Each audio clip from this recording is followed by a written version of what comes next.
So welcome again to Module 4, MH 101, Fundamentals of Mental Health. So we're now discussing self-care tips for better mental health. So again, this is Sir Jason. For those who are just starting with the modules, please start with Module 1. Okay, now we're on Module 4. So let's start.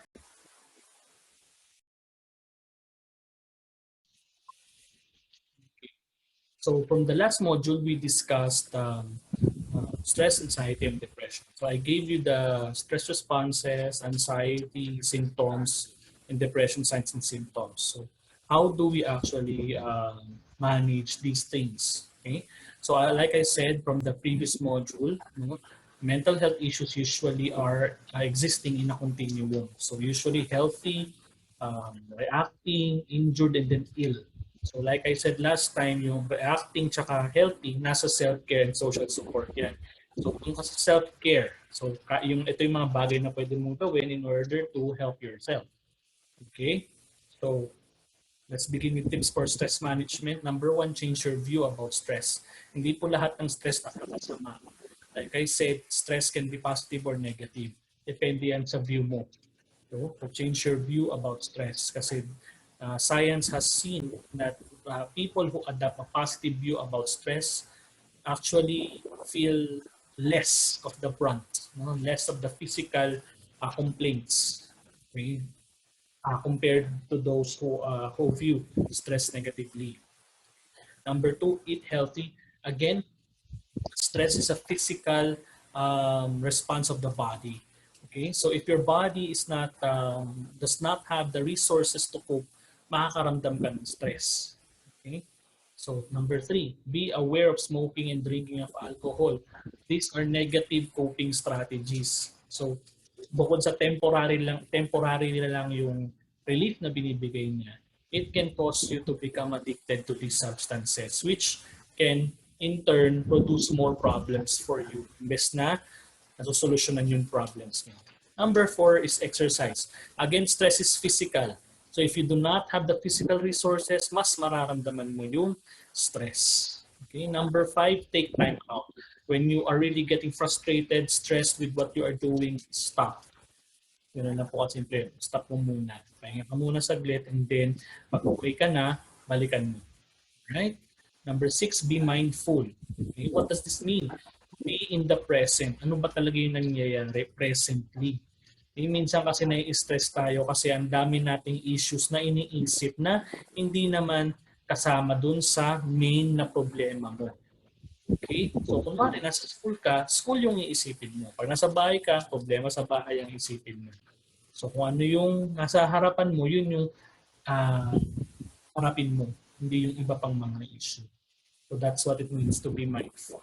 Also, practicing mindfulness exercises, yung mga breathing exercise, saka mga meditation for mindfulness. This is designed to slow down your brain. Kasi yung mga brains natin, it's made to go automatic. Na pag may nakita, automatic response. Pag may nakita na, let's say for example, assignment, pag may assignment na binigay, email, na-stress ka na kagad. Hindi mo pa nga nakikita na madali lang pala yung ginagawa, na-stress ka na.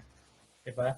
So kapag you practice mindful meditation, you get to slow down the process. So when you slow it down properly, makikita mo na, ay, there are other alternatives that I can do para lalong di ako ma-stress. Okay? So mindfulness training, kailangan ng isang buong module para doon. Hindi natin pwede tackle dito yon. But on your own, you can read about it, you can research it, you can see videos of it, and try to get into the practice of mindful meditation. Okay? Number 7, get some restful sleep. So stress nga ako, paano ako makakatulog, yun ang problema. Kaya nga dapat kumakain ka ng tama at nag-exercise ka para ma-regulate mo yung katawan mo ng maayos. Pag nag-exercise ka, pag napagod ka, makakatulog ka kasi wala ka ng energy. Okay, yung iba naman pag nakakain ng napupusog, mas nakakatulog. Kung di naman kaya, maggakas ka. Makakatulog ka. Okay? Importante, mahaba at maganda yung tulog natin. Then number 8, don't be too hard on yourself. Ang dami na ng stress sa buhay, dadagdagan mo pa. Keep your stresses external. Kaya mo nang galing sa labas yung stress mo, wag nang galing sa iyo mismo. Okay? Kasi lalo lang nakakabigat sa pakiramdam. So again, change your view about stress. Number 2, eat healthily. Number 3, be aware, smoking and drinking alcohol, or rather avoid smoking and drinking alcohol when you are stressed. Number 4, exercise. Number 5, take time out. Number 6, be mindful. Number 7, get some restful sleep. Then number 8, don't be too hard on yourself.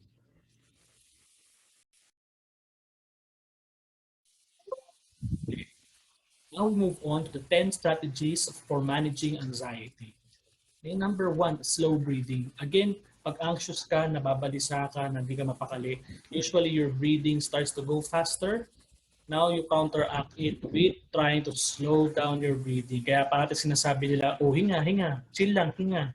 Totoo po yun. Kailangan mong huminto para huminga ng mas mabagal at mas malalim. So you can do this na kahit siguro 3 seconds in and then 3 seconds exhale or 4 seconds inhale, 4 seconds exhale. Ang importante when you breathe in through your nose, you breathe out through your mouth. So ramdamin mo yung pagbaba ng shoulders mo. Kapag nag-exhale ka, yung nakaka-relax yun. Para kang hinihilot ng ganun yan. Okay? Progressive muscle relaxation naman. You can do this physically din. Like say for example, pigain mo, release mo. Ganyan po yan. Pag physical. Okay? Or you can do it on your own, no, na muscle control mo, no? Tigasan mo yung part na kailangan mo, like let's say for example yung binti mo, tigas, let go. Tigas, let go. Okay? Kasi para siyang minamassage na ganun, release. Tiga, release. Tiga, release. Ganun yun. So para ma-release. Okay? When you say progressive kasi pwedeng from one part to another. Siguro kung simula ka sa paa, paakyat. Or pwedeng mula sa ulo, papunta sa paa. Pwede rin po yun. Number 3, stay in the present moment. So parang mindful lang din yan. Be mindful of the present. Okay? Kasi anxiety is usually worrying. What you're worrying is about is something in the future. Something that may or may not come. Okay, so stay in the present moment. Kung ano lang yung nasa harapan mo, yun lang po yung sagutan mo. So kunwari nag-e-exam ka, huwag mo munang isipin na yung SEM mo bagsak na, hindi pa po. Yun pa po yun. So concentrate on what you have in front of you. Okay? Number 4, healthy lifestyle. So katulad kanina, exercise tsaka pagkain ng tama. Number 5, take small acts of bravery. What does this mean? Dahil nga na-anxious ka, nag-aalala ka, lalo mong harapin. Pero unti-unti lang para hindi ka ma-overwhelm. Okay? So for example, takot kang bumagsak. So unti-untiin mo. No? Ipasa mo yung first quiz, ipasa mo yung second quiz, ganun lang. And then you will see na, ay wala pala dapat akong ikatakot. Ako lang pala ang naging anxious. Right? Number 6, challenge your self-talk. So yung mga pag-aalala mo, no, i-challenge mo, lalo mong harapin. Okay? Para makita mo na, uy, kaya ko pala to, nag-aalala pa ako, kaya ko pala. Okay? Number 7, plan your worry time. If you really have a lot of worries, maganda if you dedicate a certain time of the day to think about all of them. Why? Sa umpisa, ang weird nito. Pero pag na-train na yung mind mo na ganitong oras, kuwari 3 o'clock, na-set na yung mind mo na 3 o'clock, this is my worry time. Ma-observe mo na sa susunod, pag tagal-tagal, 3 o'clock, dun ka na lang nag-worry. Okay? Pero syempre, when you do your worry time, take note of the things that you're worried about. Alamin mo, tinan mo ang causes. Para pag pumunta ka sa mga mental health professionals, you can give them an organized idea of what you are feeling and thinking. Number 8, get to know your anxiety. Kung na sinabi ko kanina, ilista mo ano ba yung mga nangyayari. Ano ba mga worries mo, ano ba yung mga thoughts mo. Number 9, learn from others. So if you can find a support group for anxiety, maganda. And you can learn from them what they do in order to cope with anxiety. The number 10, katulad kanina, be kind to yourself. Right? Be kind to yourself. Give time for mental health. No? Give time for self-care. Okay? And then, wag ka na mag-demand masyado sa sarili mo ng kung ano-ano na hindi mo naman kailangan. For example, hindi mo naman pala kailangan ng pera, kaya ka naman palang pag-aralin. And yet, pinush mo na maging working student. So, ano mangyayari? Binigyan mo lang yung sarili mo ng problema. Okay? Buhat. Well, yung iba, mga risk takers talaga, pwede rin naman yun. Minsan sinasabi, sir, gusto ko kasi pag-graduate ko may work experience na ako. Okay yun. Ang tanong, kailangan mo ba talagang ipagsabay sa aral? Di ba pwedeng sa summer ka na lang mag-working student, ay mag-working? Di ba? So yung iba kasi, bara-bara po kasi yung desisyon, kaya nagkakaroon ng problema. Okay? Nag-working student ka nga, bumagsak ka naman sa subject mo. So, ibig sabihin, yung pera na itabi mo, ipang-enroll mo lang ulit sa subject mo. So, parang wala ka rin tulungan. Okay? So, pag-isipan nyo mabuti yan. Or better yet, bago kayo mag-decide ng mga ganun, punta muna kayo sa guidance office, pag-usapan natin yung magiging decision mo. Kasi baka mamaya, you are deciding rather rashly. Okay? Okay? Rushing decision mo, or rushed yung decision mo. Okay?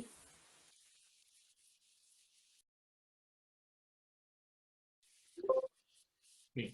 Last is 13 ways, no, suggested activities to help yourself through depression. Okay?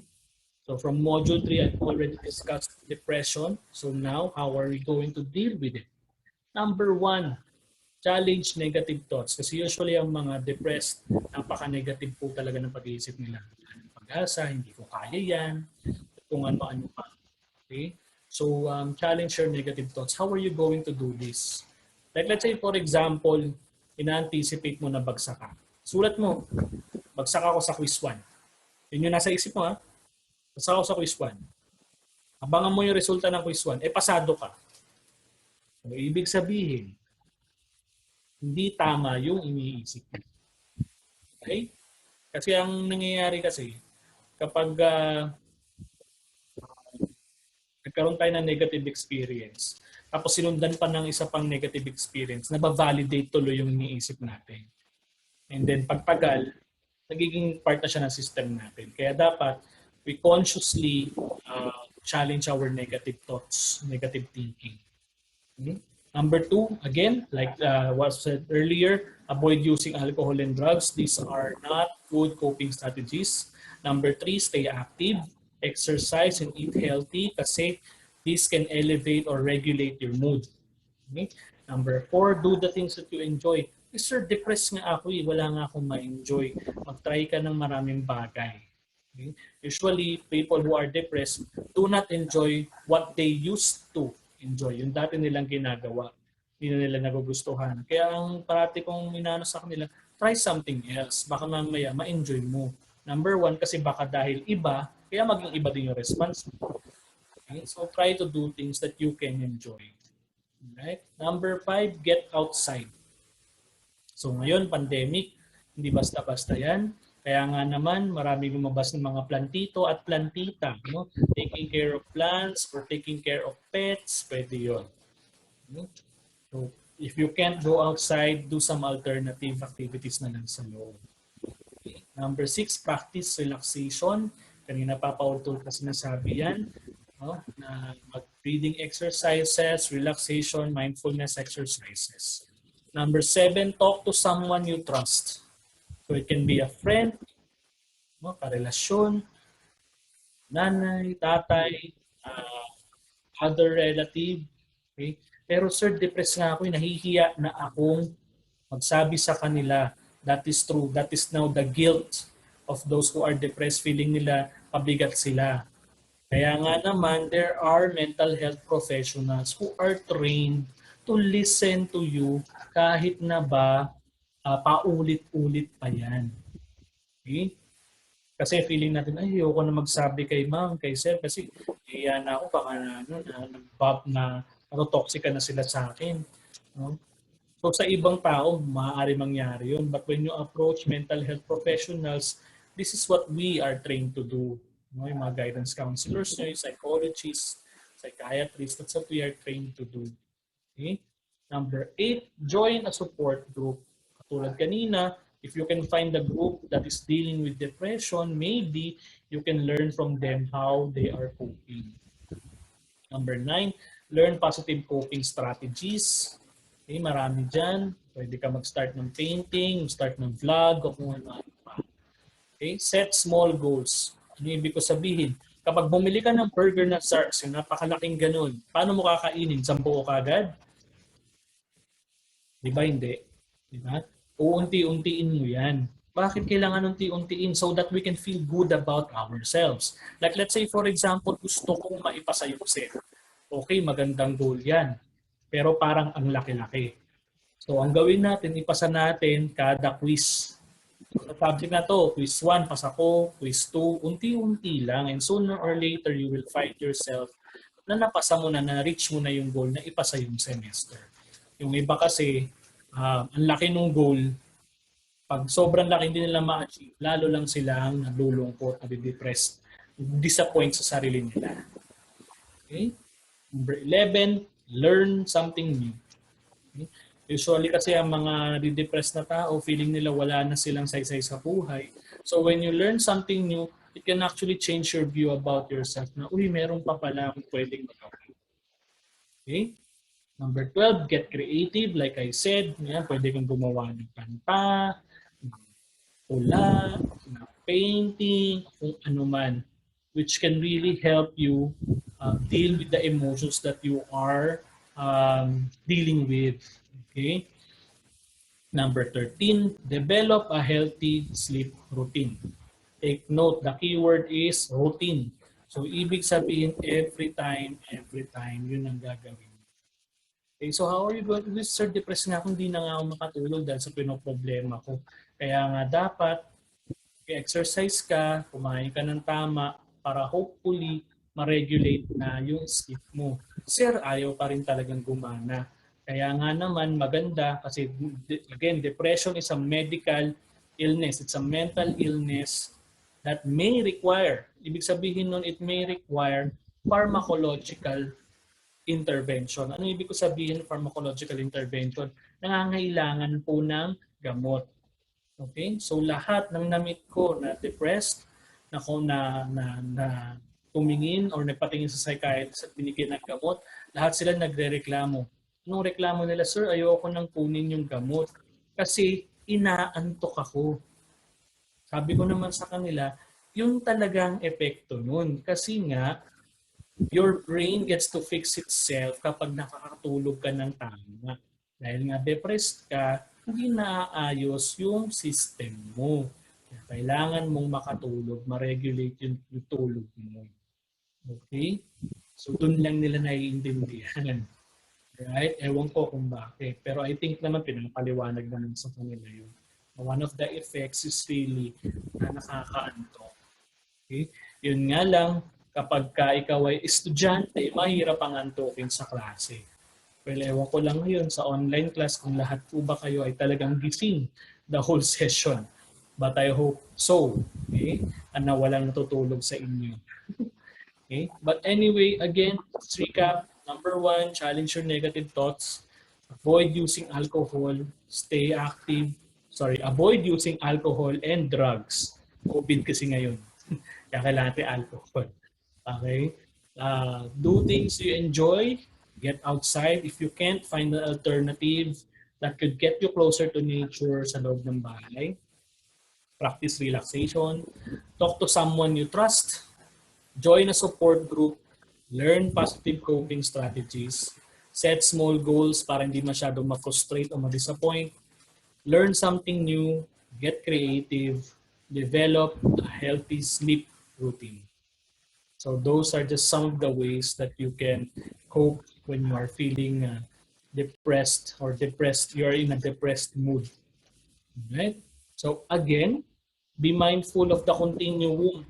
Kung feeling mo hindi na gumagana itong mga self-help, self-care strategies, consult a mental health professional.